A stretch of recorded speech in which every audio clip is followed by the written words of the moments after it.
This episode of the Planet Laundry Podcast is brought to you by Hibsh, your smart laundry partner.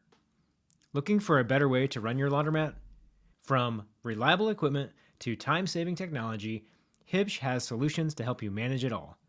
Discover smarter tools and expert support to streamline operations, maximize machine uptime, and turn one-time visitors into loyal patrons. Bring on the cha-ching with Hibsh and watch profitability unfold right before your eyes. Get started today at hibsh.com/partner. That's HUEBSCH.com/partner.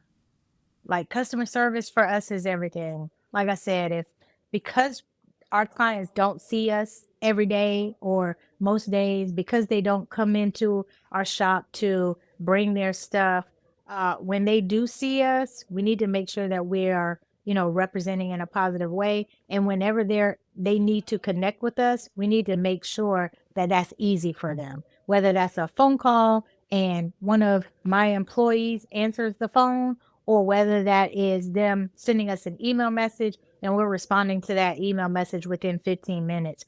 Or if they're sending us a text message and we are responding to that text message immediately. Whenever they reach out to us, it's something serious, right?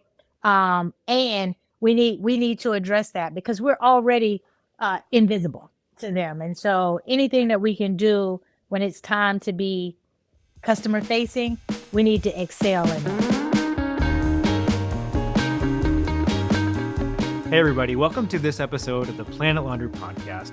Today we're going to dive in and we're going to explore a business model that's a little bit non-traditional, but more than that, this episode is really going to be about perseverance and persistence. Sometimes we fail a lot, and we get knocked down and we think, that's the end, that's really sucks. But more times than not, that's really just the start of the next big thing for you. And so we're going to unpack that. We're going to talk laundry. We're going to get into all the things. And to do that, I'm going to have a special guest join me. Joining me from Charlotte is Saichelle McNeil. Saichelle, welcome. Hey, thank There you it for is. having Hey. me. Hey, I'm super excited. Because I don't think we talk enough about how we fail and how good that is for us. But before we get into all that, let's just kind of start from the beginning, right? Tell me a little bit about what brought you into the laundry industry. Oh, my foray into the laundry industry was not about all of the money that everybody's making and all of the coins and all of the dollar bills and this passive income that everybody's making a lot of money telling people about. Not for me. I was looking for a job and I had lost my job because I was incarcerated. And Mhm. post-incarceration, I was looking for employment. My background is manufacturing, about 13 years of manufacturing for some Fortune 500 companies. And I thought I'd be able to easily go back to work, but that wasn't my story or my trajectory. And so I had an interview with a manufacturing company and had a great interview, talked to the HR business partner at length about my record, and she, said that it was no problem. The leadership team liked me, and everything would be okay. They made me a job offer.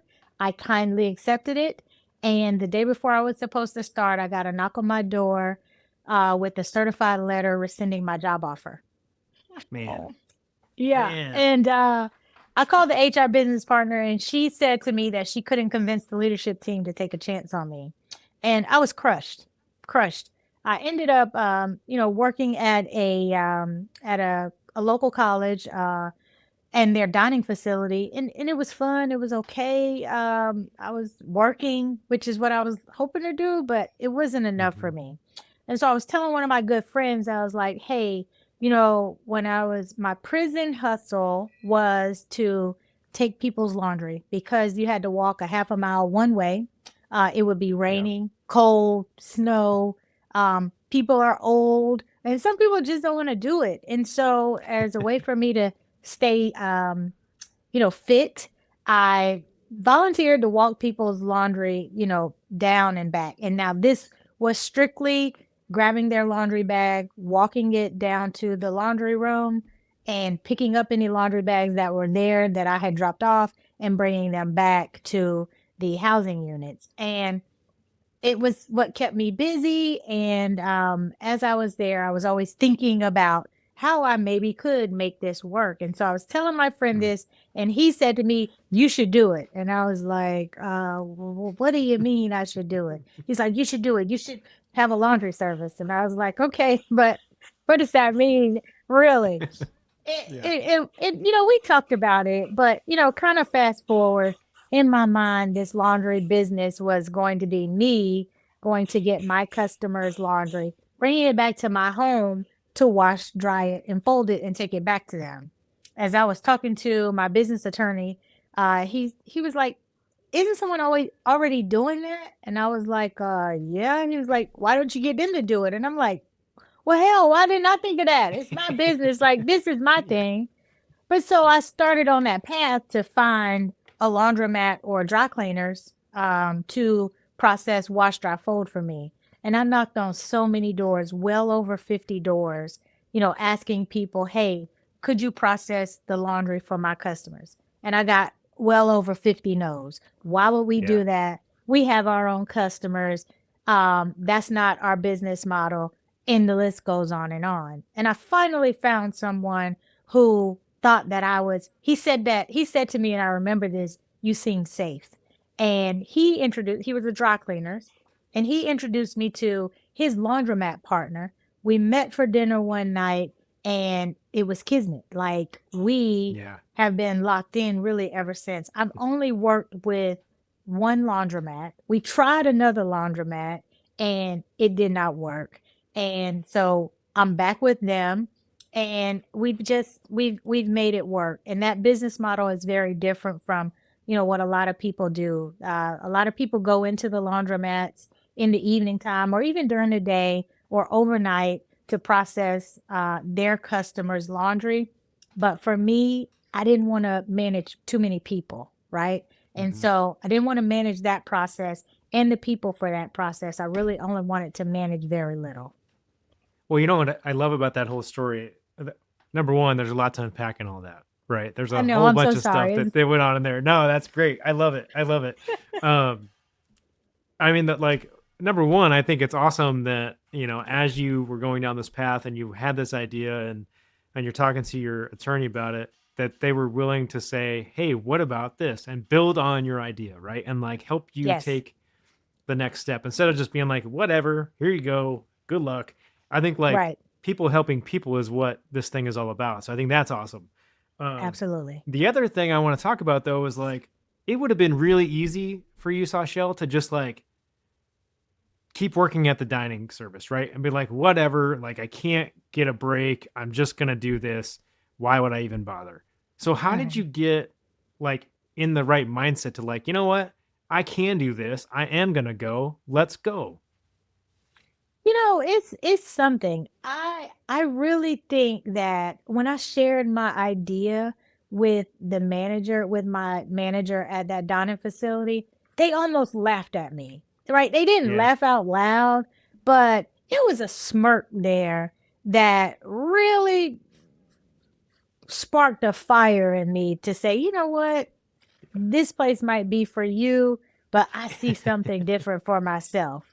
Right. And I never forget the day that I told them that I was not coming back. It was, at the end of the school year. So it was going into the summer. And I told them that, I was going to start this business. And they didn't believe me. And I remember them calling me asking if I was coming back. And I was like, "Well, I told you I was going to start this business." But what it was it was them, that manager, kind of laughing at me in my face about Hmm. what I was trying to do and minimizing what it was. And then on the other side, it was the dry cleaner owner that I had met. He was encouraging me. He kept calling and Yeah. saying, "Hey, did you get a customer yet? Did anybody use it?" Because we had this bastardized website with a form on it. He's like, "Well, did anybody go to your website? Do you have any leads?" And he kept asking me and, just drilling in me, where are the people? And I'm like, "I don't have any people yet."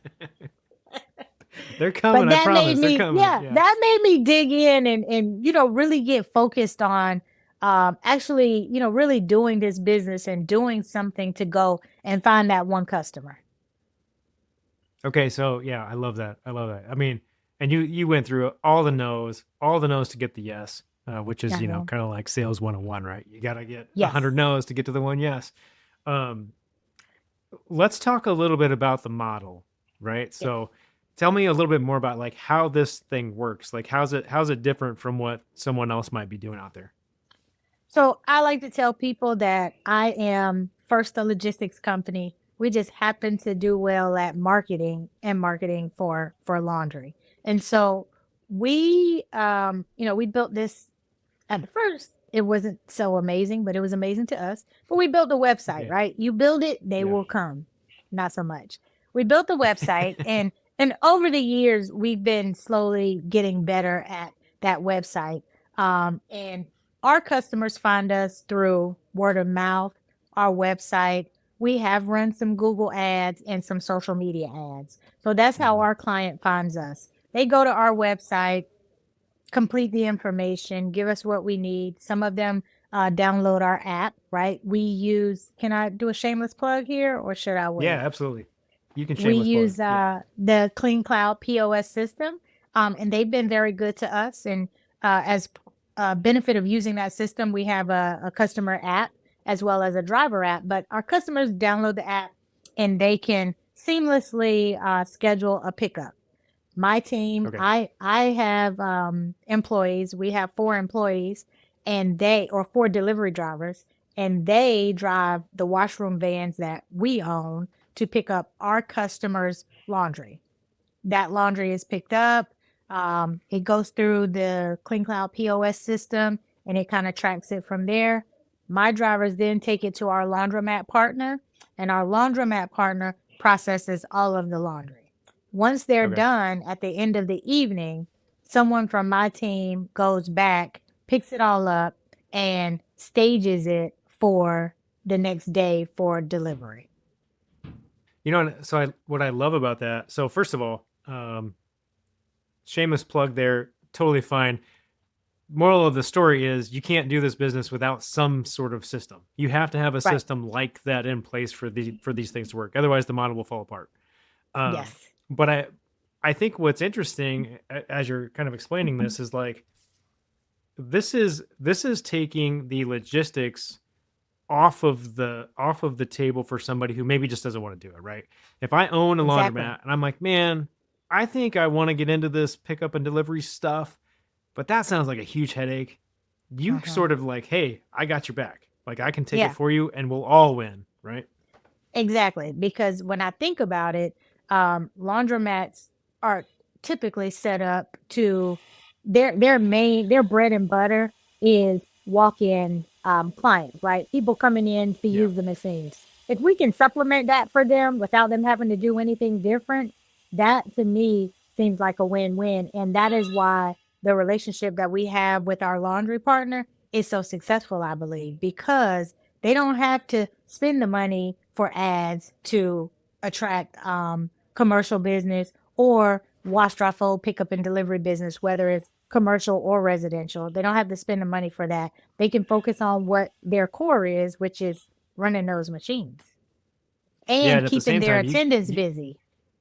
absolutely, absolutely. And you get to spend more time doing what you're really good at, which is the Exactly. process, right? And keeping that thing going and being super efficient and super lean on the thing. So, Yes. talk to me a little bit about that. Your background, previously, you were in kind of operations and logistics and process focus. Talk about Yes. that a little bit and where that fits for you. Right. So my background is manufacturing operations. So I started manufacturing in quality, right? Nobody wants to see the quality person coming because quality costs money, right? But Yeah, when you build quality in, which is what the WashRoom Laundry Service has done, quality is part of that thing that makes the operations efficient and it makes you look well in front of the customer. But my role outside of quality when I moved into operations was operational efficiency and finding areas where we could save money, and we talk about saving money and people think that that is, cutting people. Not the truth, right? We're always going to need people. We're going to need people to feed these machines information and all kinds of other things. And so that background in operational efficiency really helped me to find my way in this side of the business, right? Because our business is, I'm not, I feel like we're very well run, like we are a small team, but we cover a lot of ground and it's by design, Yeah. I think, more is not always good, you know. Yeah, you can be proud. Don't be afraid to be I'm proud sorry. here, Saichelle. Well, I thank mean, you. if you're doing it, you're doing it right. You do it right, right? I mean, come Thank on. you. Thank you. Uh, Thank you. I mean, I think at the end of the day, everybody wants to be a little bit more lean, right? More efficient, because guess what? That means not only are you making more money, you can pay your people Uh-huh. more money, and you can have more people. Like you can Yeah. just continue that cycle of like building your business and growing. So I think yeah, be proud, be loud and proud. All right. Um, Well, thank you. yeah. Let's go back to kind of as you got this business going, right?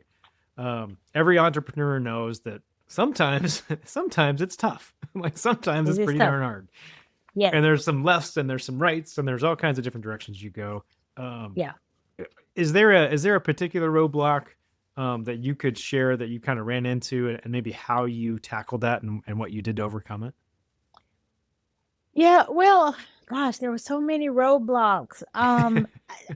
I think the first thing that comes to mind, I might share more than one. The first thing that comes to mind is, really understanding the language that our customers want to hear. What, that Mm, language that they speak, because even within our industry, right, there are a lot of different terms and terminology that's thrown around.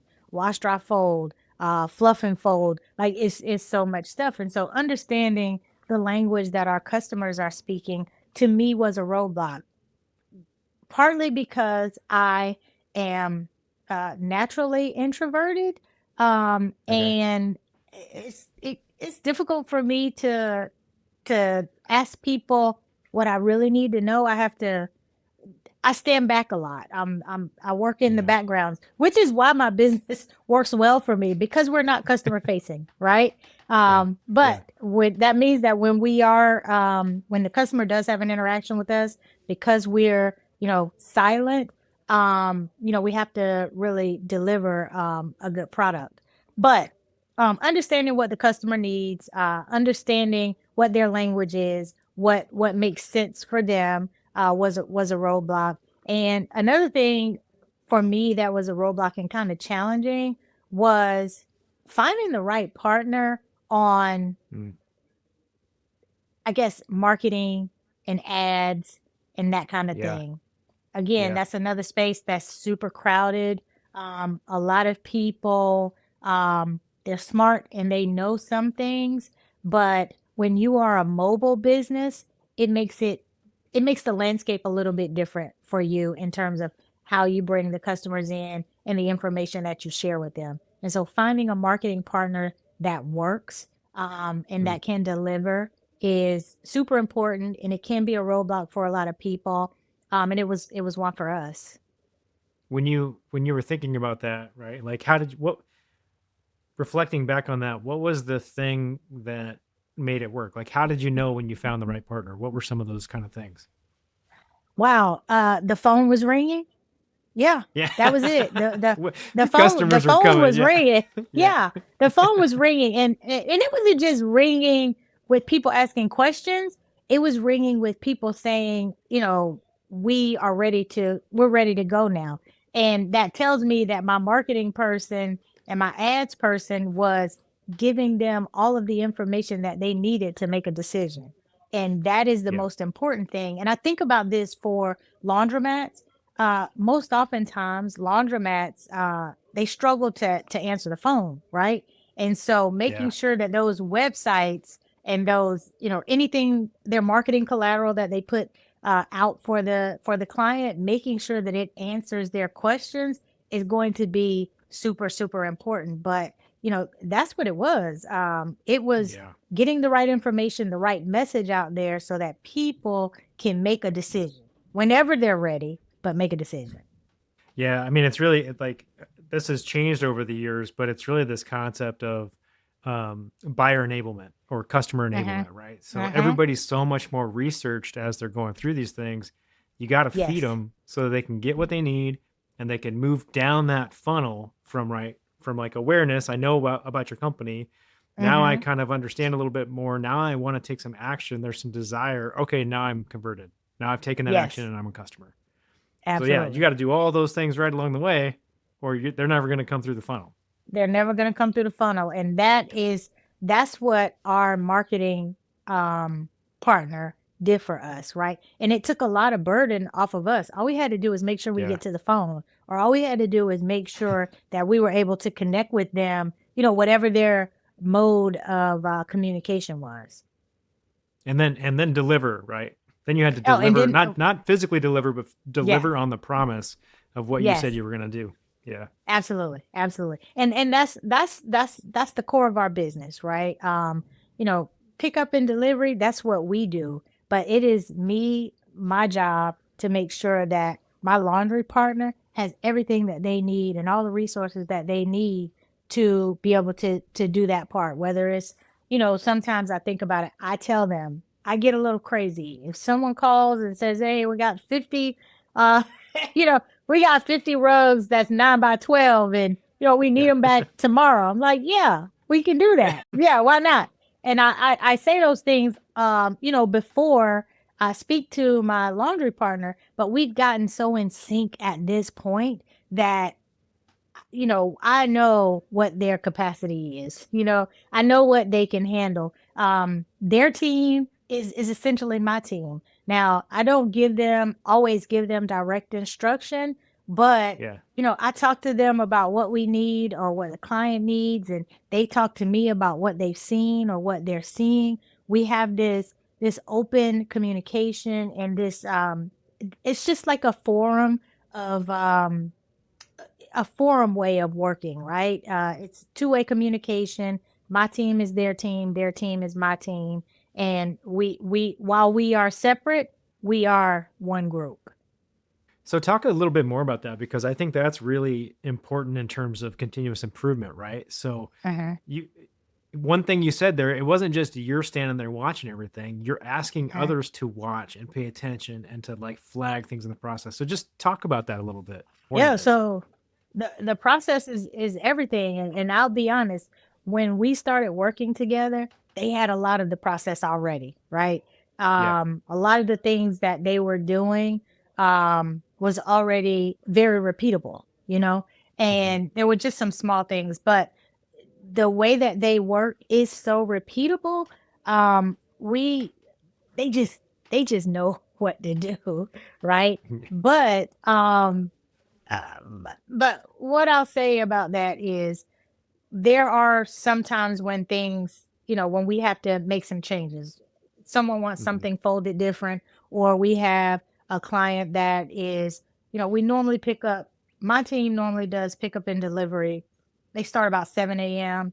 We typically finish by 12:30. If it's 1:30 and my team hadn't shown up, something's wrong. Call 911, call Shell Yeah. because we got to Yeah. go find somebody, get a tow truck or something. But, um, outside of that, once we bring the stuff to them, they kind of know what to do. They go into action. They start sorting. So the way they work is someone does sorting, someone loads washers, someone runs, takes it from the washer to the dryers, and then there are people who only do folding, and Hmm. then it goes to the folding tables, and each thing kind of moves, through the process in that way. And So that very way like we can very keep everything assembly separate. line kind of Oh right, yeah. like Oh an yeah. assembly line function. Yeah. Okay. Like an assembly line for sure. Um, I think I got off track there. Did I answer that question? you didn't answer that question. That's okay. I'm gonna ask it. I'm gonna ask it Ask again. me I want again. to know. Yeah, yeah. I want to know about there's process there, and it was some of that stuff was in place, Mhm. but there's always like areas to improve, right? And even if it's like on the way that maybe you do the handoff Uh-huh. of the initial delivery, or the Uh-huh. way that it's packaged up to be received. Uh-huh. You all, like, it's not just you looking at that. You ask members Uh-huh. of the team, and you're looking for feedback from the folks who are doing the actual processing of the laundry. Right. So talk about how that mindset Uh-huh. helps like make it all better. Like, why Yeah. don't you just like do it all and be in charge? Yeah. Well, it's because they have built up you know, they are the experts in that. I'm not an expert in the wash, dry, fold part, right? I know Yeah. high level what they do. Could I step in and maybe do one of the parts?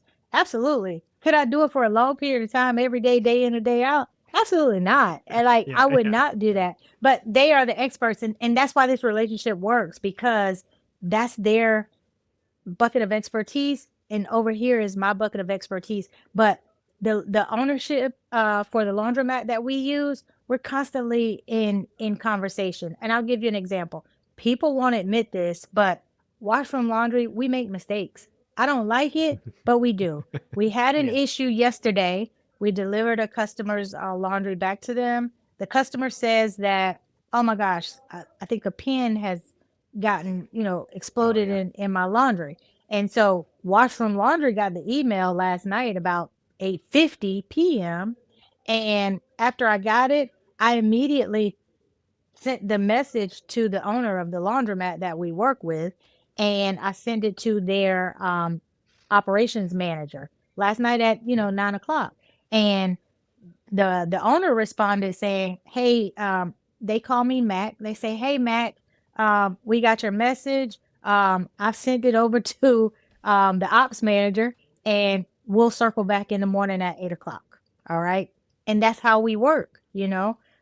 Um, I share this with them, and then we come together to talk about what the solution can and should be. They have just as much ownership in it as I do, because the Yeah. way we see it is, if I am successful doing what I do on my end, they're going to be successful. Yeah. Yeah. And I think so much of it comes back to just trying to make sure that you are trusting the people around you, trusting the partner you Hmm. have. And like you said, Yeah. right? These people are doing what they're best at. So why don't I listen to what they have to say so that I can Hmm. continue to do what I'm best at, and together we're all going to do great. We're all going Yeah. to do great. And sometimes they'll say, Matt, it doesn't quite work like that. And I'll give you another example. Those rugs. I love Yeah. those Yeah. rugs. Those rugs are like the thing. And they're like, Matt, we can't go straight to the dryer with the rugs because they're retaining some water. So we gotta hang them to dry before we actually dry them. And I'm like, oh, because in my mind, I think we can turn it around the next day. But what they tell me is, pump your brakes a little bit, Miss Ma'am. Yeah. Yeah. We cannot do that. We have to, these are the steps that we have to take. And I say, oh, okay, I understand. Thanks for, letting me know. Yeah, then that way you can better communicate with the customer. You can set Yes. the right expectations so that you can continue to deliver on that brand promise that you started from. Yeah, I Yeah, love it. absolutely. When you think about this business model, you're doing pickup and delivery, and you're also doing commercial accounts right now. What are kind of like one or two key things that you have to do right, that you cannot miss? You have to do these things right to make it work. Obviously one of them was, we talked about, like, you have to have a system, like you have to have Yeah. a software system that is helping drive your business that way. But what's Yes. something else that you just really got to nail? I think it's customer service. Like, customer service for us is everything. Like I said, if because our clients don't see us every day or most days, because they don't come into our shop to bring their stuff, when they do see us, we need to make sure that we are, representing in a positive way. And whenever they need to connect with us, we need to make sure that that's easy for them. Whether that's a phone call and one of my employees answers the phone, or whether that is them sending us an email message and we're responding to that email message within 15 minutes. Or if they're sending us a text message and we are responding to that text message immediately. Whenever they reach out to us, it's something serious, right? And we need to address that because we're already invisible to them. And so anything that we can do when it's time to be customer facing, we need to excel in that. Well, yeah, and at the end of the day, no matter what business you're in, customer service is going to be the thing that will differentiate you for the long haul, right? No matter how many other players are coming in, no Yeah. matter how big the companies are that come in, if you can excel at customer service, people will Uh-huh. still choose you. They will still choose you. Absolutely. And I've got a story like non-laundry related, but I've got lots of non-laundry related stories. With my wife and I bought a treadmill a long time ago, 2010 probably. Uh-huh. Who knows? It's been a long time ago, and we actually used it. It did not become like a closet hanger or anything like that. We used it for years and years and years. And one day we're like, crap, it like something's up. Like the deck is broken, something's going on. And so we call, like we're looking at the treadmill, and we left the sticker on from when we first bought it, and it said, lifetime warranty. We're like, yeah, right, okay, no way. It's been like 10 or 12 years since we bought this thing. But we just called the number. And we're like, hey, the decking broke on this, and like we don't know, like what this says lifetime warranty. Is that real? No joke. They're like, yeah, what's your address? We can have somebody send you a new treadmill next week. You just got to be there to like sign for it, and we'll take the Uh-huh. other one away and get rid of it for you. I was like, well, okay, but like What? how much? Yeah, I'm like, how much? And they're like, no, that's it. That's the warranty. So we now have the second treadmill that we use. Yeah. I think the deck's about to break again, but they fulfilled, right? Excellent service, like way above and beyond. There's no Yes. way that they had to do that, and that cannot be, a good thing for them to see on their bottom line. Except, Uh-huh. guess what brand I'm always going to buy now? That brand. Always. Always. And I'm going to tell everybody that story 100,000 times. So here we are. Good Well, customer someone service told always me- wins.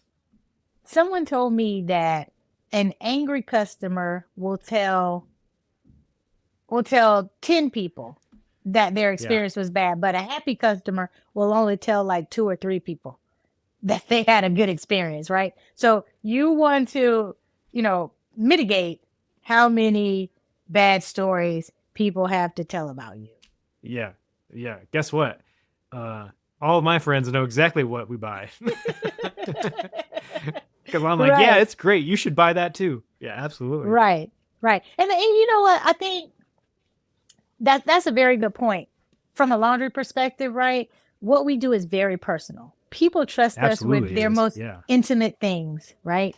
And when we take care of those things, they will tell people about that. It may not come up every day. It may not even come up once a month. But when something goes on where someone needs a laundry professional that will care about them in a very, intimate way, they will tell them about that. And that goes a long way. We do a lot for people that sometimes we don't even really know, right? We help people who are elderly, right? We help people's families when they're going through tough times. I had a lady who had some surgery and didn't have any help, really needed her underthings or her laundry done, which included her underthings. And when the driver got there, she didn't have the strength to get them ready.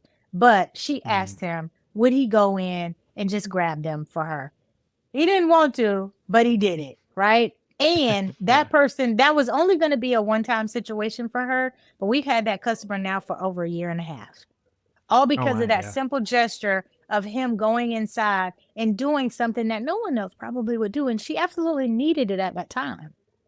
Yeah, that's amazing. That's the stuff. Mhm. That is the stuff that sets you apart every single time. That's right. For sure. Saichelle, I have two very important questions left for you. Oh, no. 2 very important questions. Number one, when we were preparing for this podcast recording, I had asked you what fills up your bucket, and you said cooking.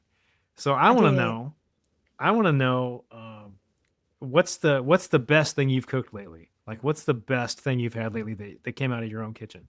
Oh, wow. So, this is good because I grilled on Sunday, Labor Day. Well, no, Monday, Labor Day. And I whipped something together really quickly, and it was from here. I had saw a recipe, but I never follow a recipe because I just don't follow directions. They say that about entrepreneurs and business owners. We don't follow directions, but it was, I'm using air quotes here, Mediterranean. And follow me Okay. here. It was grilled chicken, red onion, corn, avocado, cilantro, a little bit of olive oil, salt, pepper, and lemon juice. Mix it all up. Oh my gosh, it was a hit at my little cookout, and I really only made it for myself. I'll be honest. I was making it so that I would have it for the rest of the week. It was gone. Yeah, you weren't trying to share. You weren't trying to share. I was not trying to share it. It was gone. And my sister, that same night, she calls me back and she says, "Sa, what's that stuff you made? I want you to make me something tomorrow. Send me the list and I'll buy the stuff." So That's funny. I made it on Monday night too. So I had some more. I'm sorry, I made it on Tuesday night. So I had some more left over. That was it. That's great. That's great. I'm glad you could remember it. I'm the person that makes the pot of chili, and it's like, man, that was a good pot of chili, but I don't remember what was in it or what the ratio was or what I did. But man, it tasted good. Oh my gosh. I should have said chili. I won a chili cooking contest when I was working in when I was working in corporate America. The company that I worked at had a chili competition. You sign up to be a part of it, and I signed up, and I actually won. Won. Could not believe it. People voted for my chili. And it was the first time I had ever made chili. No way, really? I promise. That's crazy. Well, if this laundry thing doesn't work out, maybe you gotta feature in chili making or grilling or something. Maybe frying pork chops. Frying pork chops. Yeah, there you go. You don't need to go back to dining services. We're in a good spot now. Let's stay here. There you go. Thank you. Yeah. Last one, and this is really my favorite question because, I like to hear what people say to this one. What's one thing that we can all do today to be better tomorrow? And it can be kind of anything. Sometimes people tell me, "Oh, make your bed every morning," or sometimes they say, "Read more books." What's one thing that we can do today that's going to make us better tomorrow? One thing we can do today to make us better tomorrow. Mm-hmm. I'm going to say show somebody some love. Oh, I love that. That goes back to your whole story. That's like your whole story, Saichelle. Like somebody was willing to take the risk and show you some love and believe in your idea and help lift you up when you needed it. And we never know what's going on with people, and we never know when somebody else needs that. I love that. That's one of my favorites. Show somebody some love. Oh, good. Yeah. Yeah. Thank you, Sasha. That's really good. Well, thank you. I would love to talk to you more, but people might get tired of us talking about what we're cooking and what we're eating and need to go have some lunch. So I'm going to let you get back to the business of doing laundry and picking it up and delivering it and getting killer corporate accounts. Absolutely. For all of you listening at home or in the laundry or wherever you might be, you can catch all of these episodes at PlanetLaundry.com or wherever you are consuming your podcasts. So until next time, let's take a page out of Saichelle's book and go out there and show somebody some love. We'll all be better for it. We'll see you next time.